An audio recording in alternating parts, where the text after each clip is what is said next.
শুরু হয়েছে 2026 সালের এসএসসি ও সমমানের পরীক্ষা। সারা দেশের 30,666টি শিক্ষা প্রতিষ্ঠানের মোট 18,57,000 শিক্ষার্থী এই পরীক্ষায় অংশ নিচ্ছেন। মঙ্গলবার 21 এপ্রিল সকাল 10টায় সারা দেশে একযোগে পরীক্ষা শুরু হয়েছে।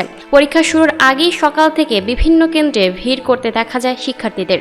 নিয়ম অনুযায়ী সকাল 8:30 থেকে কেন্দ্র প্রাঙ্গণে প্রবেশের অনুমতি থাকলেও 9:30 থেকেই পরীক্ষার্থীরা আসন গ্রহণ করে পরীক্ষা কক্ষে প্রবেশ করেন।